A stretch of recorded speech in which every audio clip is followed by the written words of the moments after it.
Welcome to this explainer. Today, we're diving into the overarching message of Psalm 53, specifically looking at it through the lens of Reformed Calvinist theology, and what it actually means for college students today. We're going to unpack some profound arguments straight from the Bible about who God is, how He operates, and how that completely reshapes our understanding of the spiritual journey. Let's start with the big picture right out of the gate. Psalm 53 verse 2 says, "God looks down from heaven on all mankind to see if there are any who understand, any who seek God."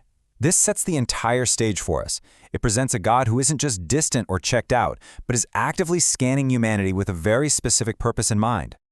Okay, here's our roadmap for today's explainer. 1. The Bible's big picture. 2. Who is seeking who? 3. The diagnosis nobody wants. 4. The God who keeps looking. 5. Campus life step by step. And finally, 6. Conclusion, God found me. Section 1. The Bible's Big Picture. Historical context of Psalm 53. So, looking at the historical context, the text illustrates King David's belief that humanity desperately needed a savior. When David looked at the state of his world, his main argument was basically that humanity cannot fix itself. He cries out from Zion for divine intervention, arguing that we are broken and absolutely require a rescue originating from heaven. This really establishes the foundational baseline for the theological research findings we're looking at today. Section 2. Who is seeking who? Comparing two spiritual theories. Now, what's fascinating here is the stark contrast between two very different spiritual theories. On one side, you have this popular idea that God is hiding, making faith this giant cosmic game of hide-and-seek where humans just have to search really hard to find Him. But on the flip side, the Reformed Calvinist reality argues the exact opposite. It says humanity's hearts naturally drift away, while God is the great seeker, constantly scanning the earth. This shift in perspective is the central thesis of the whole text. Section 3. The diagnosis nobody wants. Understanding the human heart. When David mentions the fool in this passage, he isn't talking about intellect. He's not insulting your GPA or your academic standing. Instead, the text defines this as spiritual blindness. It's making a daily, self-sufficient choice to ignore God, literally living as if He doesn't matter or isn't watching. It really challenges us to deeply examine our everyday routines and underlying motivations. And the Bible gets pretty intense here. It claims that every single person is turned away, leaving absolutely no one who naturally does good. It presents this as a universal human condition where our hearts naturally just drift towards self-reliance.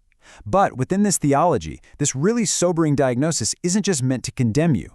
It's meant to serve as a massive wake-up call, emphasizing a deep, shared need across all of humanity.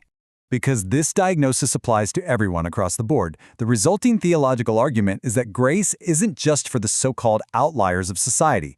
It completely levels the playing field. It suggests that absolute grace is a necessary hope for every single person. The research makes it clear. No one is exempt from needing this intervention. Section 4. The God who keeps looking. Hope in the great seeker. The amazing news, according to the New Testament, specifically Luke 19 verse 10, is that this salvation actually has a name: Jesus. He came to seek and to save the lost. Christian theology views Jesus as the ultimate fulfillment of David's longing, believing He stepped right into our human mess to take on sin and offer us a perfect standing.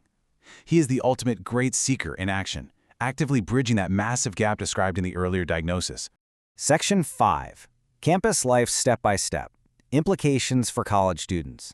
So how do we apply this? The source material outlines a great step-by-step process for integrating this theology into your daily campus life.